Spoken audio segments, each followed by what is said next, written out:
Good morning, everybody. Good morning. Everybody awake? Yes. Cool. So my name is Dale Parsons. I run my family business in Tuckerton. I'm the 5th generation.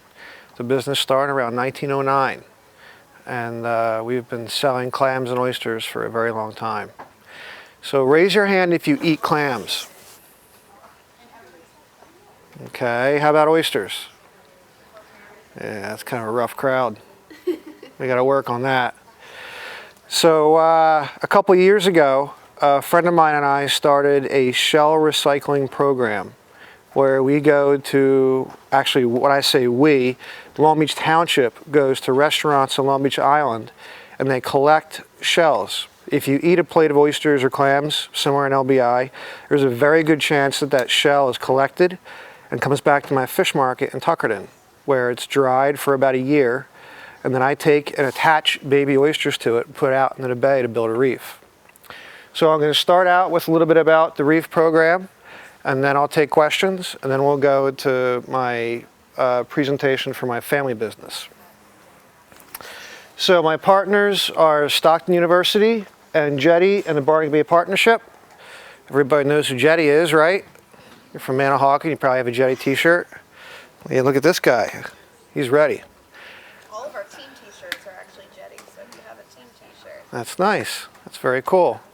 They're very supportive of the reef program. They've donated quite a bit of money to keep things moving along, and they've been a partner since, I want to say, 2017, so 2 years now. Let me see if I can get this thing to work. Here we go. Oyster biology.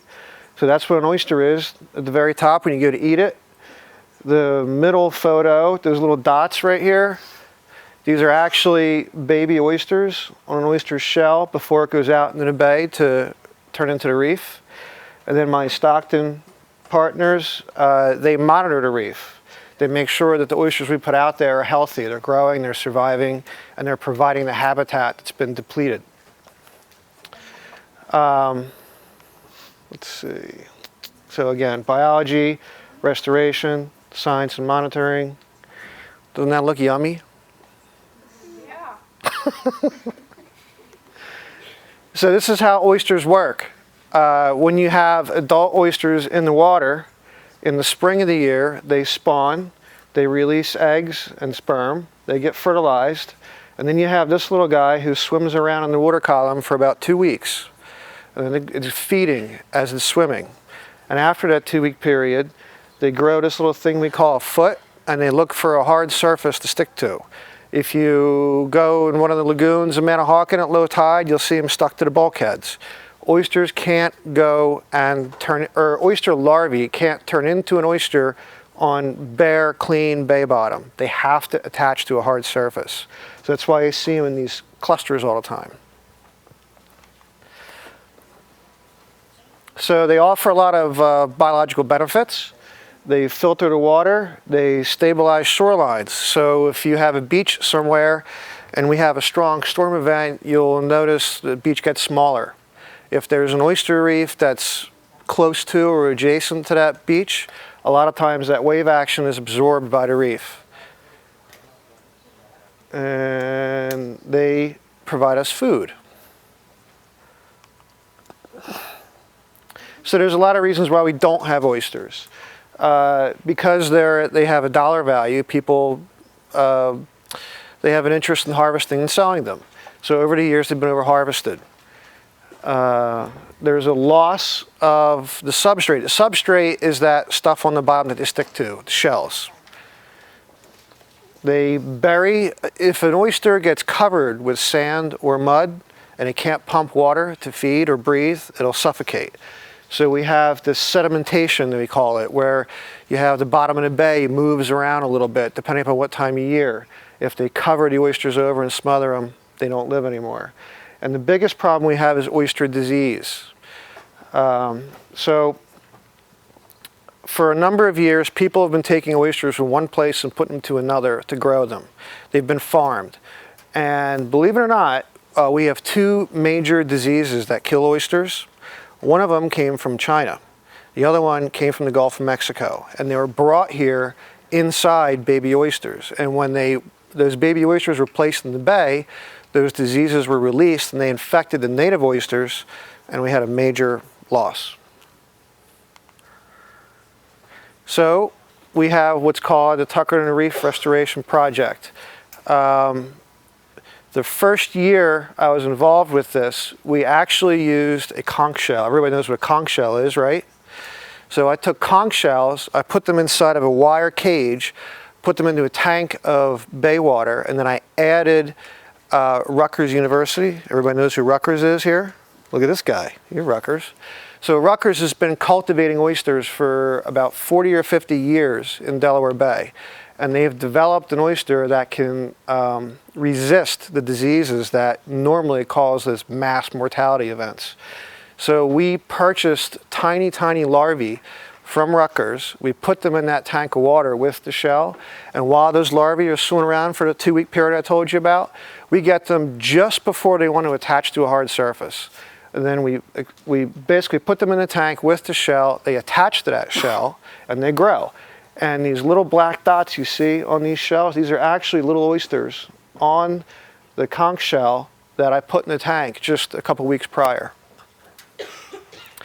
Once they reach about that size, we take all the shell out of the tanks, we put them onto a big barge, and we push the barge out into the bay, and we use a very powerful water hose. We actually hose the shell off, and we kind of try to blanket the bottom evenly with this shell oyster mixture. And down here, can't really see, this is a conch shell here, but this is a conch shell down here, and what's sticking up are the adult oysters. These are oysters that are about 2 or 3 years old that grew into that, you know, something about this size from that size. So the two methods we used to prove our concept was what we call a tank set oyster, where we have the shell in a tank with the seawater.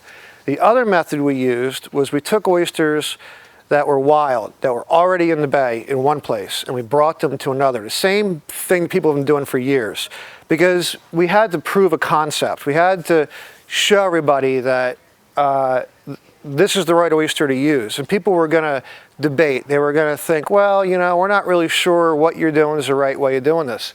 So we took oysters from the Mullica River. Everybody knows where Mullica River is? No? Maybe? Who doesn't know where it is? Okay. So if we flew south here about maybe 5 miles, you're going to go over a different bay. And in that bay, there's a river that runs up into the Pinelands. It's called the Mullica River. That river is one of the very few places on the Atlantic side of New Jersey where we have a self-recruiting population of wild oysters. So to prove that our tank set oysters were going to work, we took some Mullica River oysters, which were wild, and then we took our tank set oysters from my tanks right here, and we put them side by side in the same place in the bay. And what this does is it exposes both types of oysters to the same diseases. And after a couple years, we have the Rutgers oysters and then our Mullica River oysters, side by side, about the same size, approximately the same age. And this is kind of how it worked. Here's the tanks with the shell in the cages. Water's all bubbling. It's filtered seawater. I push it through filters before it goes into the tanks. This is what the little tiny oysters look like before they attach to the shell. And then 2 weeks after they go into the tank, you see these little dots? Those are the oysters on the shell. And then we take those cages. This down here is a barge floating in the water. This is a big excavator, a big, like a construction machine that lifts the cage up, puts it on the barge. We empty it out. And here's the barge out in the bay with my boat pushing it, my guys here on deck. And we hose this off on the bottom to blanket the bottom with a thin layer of shell. And then a couple years later, Stockton will go out and they take samples of what we put out and they look for disease, the growth, mortality. And this is where it is. So we are up here, right? Here's the Route 72 bridge. This is LBI, ocean, bay, we're up here. So the reef that we built is right about here. And that Mullica River I told you about is right down here. Everybody get that?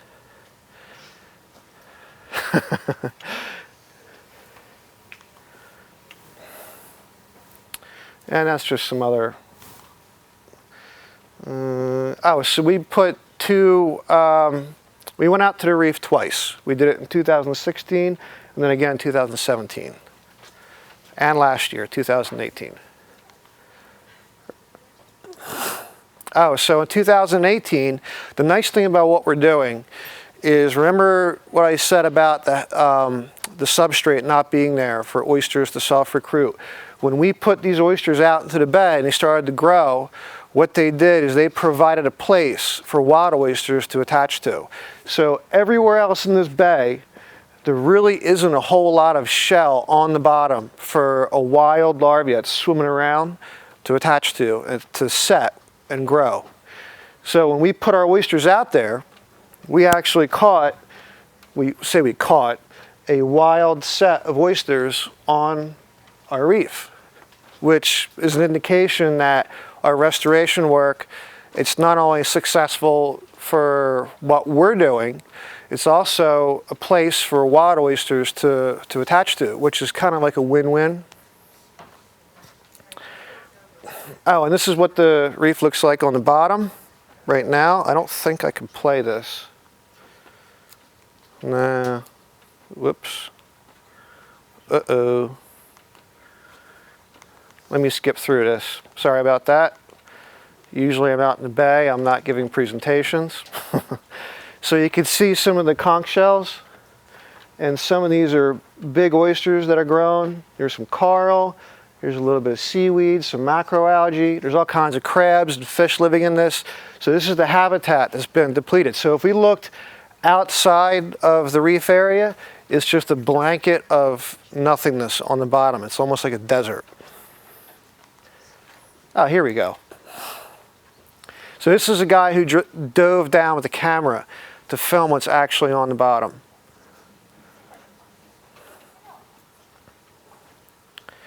See, there's all kinds of orange sponges. So when you jump over in the bay and you're worried about what your feet are touching, this is what it looks like.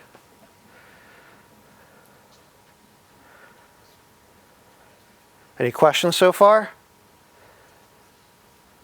Come on, somebody's got to give me something here.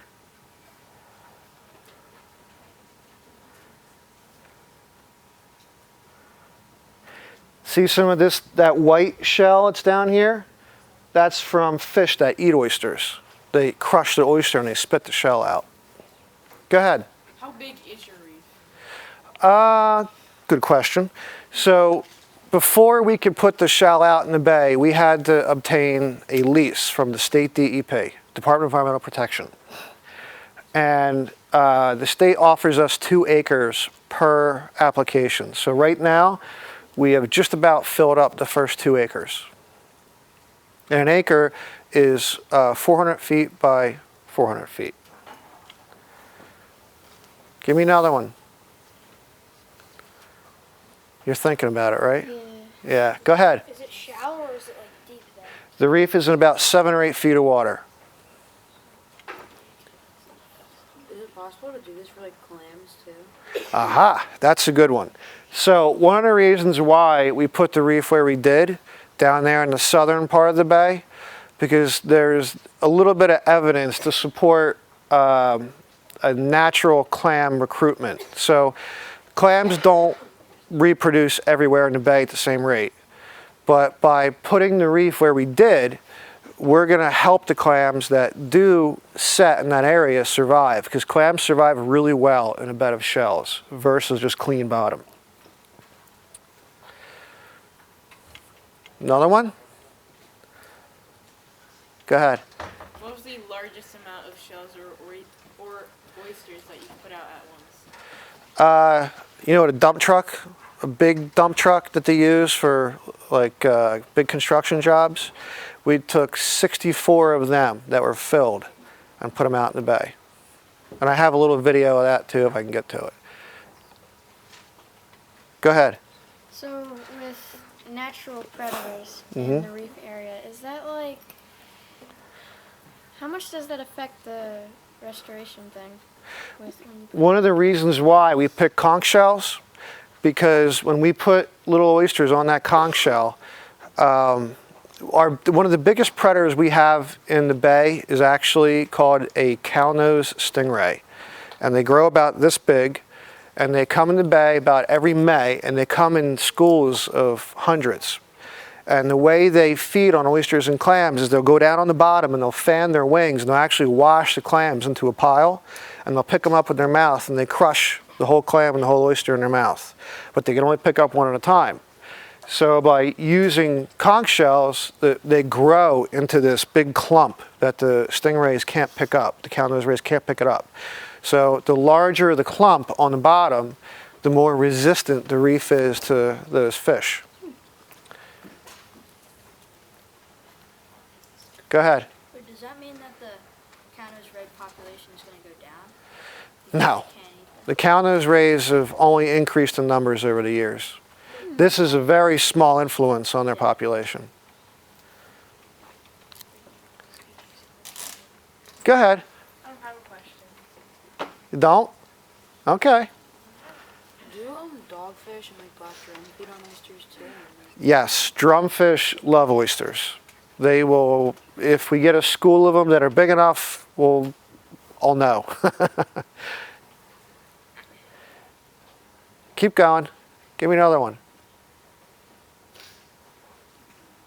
Now? Yeah? What about the oyster toadfish? Will they eat the... They're actually a good thing to have. They're called an oyster toadfish. We call them, the nickname for a bay is an oyster cracker. They prey mainly on crabs, and crabs will actually pick at newly set oysters that are real small because the shells are so thin. So the more oyster toadfish we have in the reef, the more crabs they're feeding on, the better for the reef. Anybody else? How big do the oyster toadfish usually get? We've got them pretty big. You don't want to put your finger in their mouth. Go ahead. So, in the reef, like, as far as the oysters go, because in the beginning you said that it helps keep them, like, the ground more, like, stable. So, like, Yes. in the reef area, so what would happen is, like, would it be like they're all sticking together in these giant clumps and they're so massive that they're, like, not, like, weighing it down, but, like... So what happens is oysters will grow on top of each other over the years, and you'll have them almost stacked like cards, and they'll just grow up in the water column. Because they're in 7 or 8 feet of water, that's not an issue there. But there are areas, primarily in the southern region, like the Carolinas, Virginia, maybe in Maryland, where you have really shallow water that almost goes dry when the tide goes out. You'll get oysters to set in that area, and over the years they overlap each other and they build up, and that area ends up getting grass to grow into it and it becomes an island. Go ahead. How long has the business been around for? 110 years this year. Go ahead. What do you say is the biggest harvest of oysters you've seen? Ooh. Personally? Personally. Of our own product, we've maybe landed 100 bushels in a day. How much is in a bushel? 350 to 400 oysters to a bushel. What's like the average lifespan? That's a good one. The average lifespan of an oyster really depends on where it is and what kind of oyster it is. I've seen oyster shells that are literally the size of my feet. Most of them live about 4 or 5 years because of disease pressure.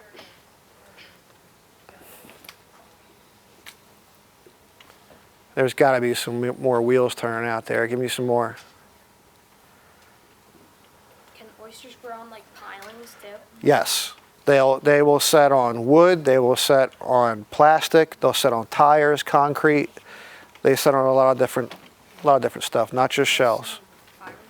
They'll set. They love fiberglass. Go ahead. What's the weirdest thing that you've seen an oyster set on? Inside of a bottle. There was a glass bottle, and the oyster had sat in the bottom and actually grew the length of the bottle all the way to the top. He wasn't coming out.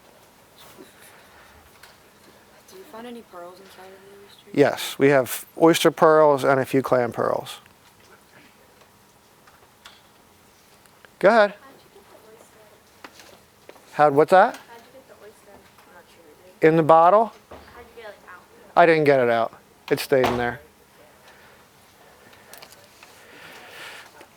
All right, so if that's it, go ahead. How big can oysters get? How big can they get? You know, it depends where they are. It's like it's the food they eat, it's the conditions they're in versus how much they like it where they are. Go ahead. So, before you put the oysters in the reef area, because they filter the water, what was the condition of the reef before the oysters were there? It was bare bottom. There was nothing there. So that's grown up.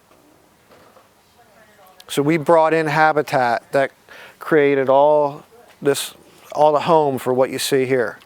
Normally it would look like this, where this bare sand is, but once you put stuff on the bottom, when I say stuff I mean the shells and the oysters, you make a home, the habitat for everything that's looking for a place to go. Go ahead. Has there been any major invasive species that have Ooh, any of them? that's a good one. So one of the major issues with oysters on the East Coast, pretty much from Massachusetts down to even Florida, we had this little tiny snail, grows about this big to its adult size. It's called the Oyster Drill, and it's originally from somewhere in Southeast Asia. Again, brought here with oyster seed, and it was released with the oyster seed and moved up and down the coast. But what it does is it'll crawl up on the oyster shell, which is much bigger than the actual snail, and it'll drill a little hole through the shell, and it'll suck out just enough of the oyster tissue to kill the oyster, which isn't much. But it's their reproductive cycle is very, very high versus the oysters. So the oysters really have a hard time out-competing that particular predator. Go ahead. Are those snails like those little black snails? Nah, that's a mud snail. That's a different species. These ones are kind of spiny and more gray or like a lightish color.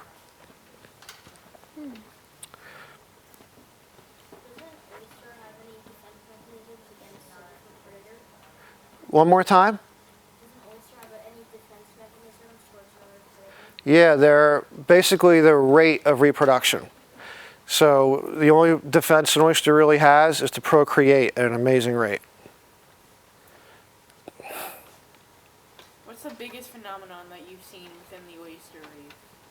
Ooh. Like, you know, like too many predators, an absurd amount of reproduction, worse disease. I think we were surprised by the amount of natural recruitment we got on the reef. We didn't expect to get a wild set of oysters where we put it. Do you have like an estimate for that?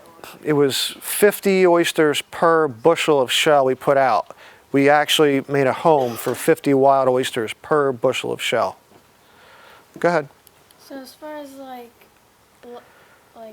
marine life besides the oysters, how many habitats for other marine life do you think that the oyster shells created? You eat sea bass? You ever eat a sea bass, little black sea bass? There's lots of them on the reef.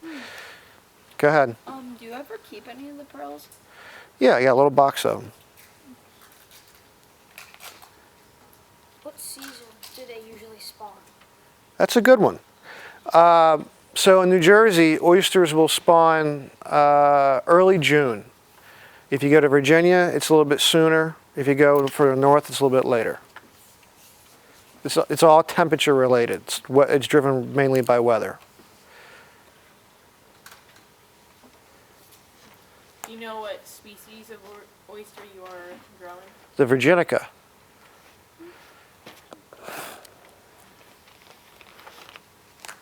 Anything else? All right, I got one more for you here. Let me see if I can get through to my other PowerPoint. This is Stockton sampling the reef. This is what it looks like. It's kind of a muddy mess, but there's some, you see some conch shell, some big oysters in there. So you asked what kind of fish live there. There's a puffer fish. There's some mud crabs, some grass shrimp. There's a big mud crab. There's that oyster drill I was telling you about. There's some, or wait, that's a small conch, probably live. Those are oyster drills there. There's a fish trap that Stockton puts out to see what kind of fish are living there. They also monitor water quality. So oysters pump water, that's how they feed. So what we're doing is we're putting one of these water monitoring devices in the center of the reef, and they put the same one about a half a mile from the reef to determine whether or not that number of oysters is having any influence in that water. And this is the number of oysters we put out. In 2016, we had 150 bushels of shell. So a bushel, I don't know if you guys, does everybody know what a bushel looks like, how big it is? It's like a small garbage can size. We put 150 of them out with oysters attached. There was about 500,000 oysters that went out. And we purchased 3 or 4 million larvae that went into that tank of water. And we ended up with 500,000. So our, what they call a set ratio, the number of oysters you have versus the number of larvae you start with, was 12.5%. And that seems low, but versus other restoration efforts, that's actually very high. A lot of people, if they're over 5%, they're happy. We were at 12.5. In 2017, we did 100 bushels, a little bit smaller. We had a higher set ratio. We ended up with 590,000 oysters that went out. And then, let's see, this year we put out 600 bushels. That's that barge you saw going out. There was 1,980,000 oysters that went into the bay, and that set ratio was 18%. So we have about 3 million oysters out in the bay filtering water. And that's what we put out there, not counting what actually set on the reef because the shell was there. And then, let's see, the Barnegat Bay Partnership is it's called a nonprofit. They are kind of like an environmental group that helps push this program ahead. They're giving me money to put out 1,100 bushels, and that was this year. Jetty Rock, everybody knows who Jetty Rock is, right? Then New Jersey DEP. New Jersey DEP, they're a regulatory agency, but they support restoration efforts. And they actually funded several projects that I'm partnered on. And this is one of my conch shells with a bunch of oysters that set on it. This is what they look like. You saw those little black dots on the shell when it was in the cage. This is a couple years later. That's what it grows into. And you see how it's this big cluster. So it's very difficult for one of those cow-nosed rays to swim down and grab it, pick it up, because how are they going to grab that with their mouth? So one of the things we're going to do is we're going to look for more grants to support this and grow a bigger reef. We're going to talk about it, right, like what I'm doing today. We're going to market it. And I have some brochures if you guys want to take one and go and look at me on Instagram, or if you have any questions, you can email me. And a public harvest. So something I want to do sometime in the near future is I want to build a reef where anybody from the public can go out and take a small sample of it for themselves. Not so much to actually damage the reef, but enough so you can actually see with your hands what it's all about. And that's that. And I have one more. I'm not sure if I can pull this up. How much time we got? 10 minutes. Okay. So I'll give you guys a quickie on that pile of shell we put out.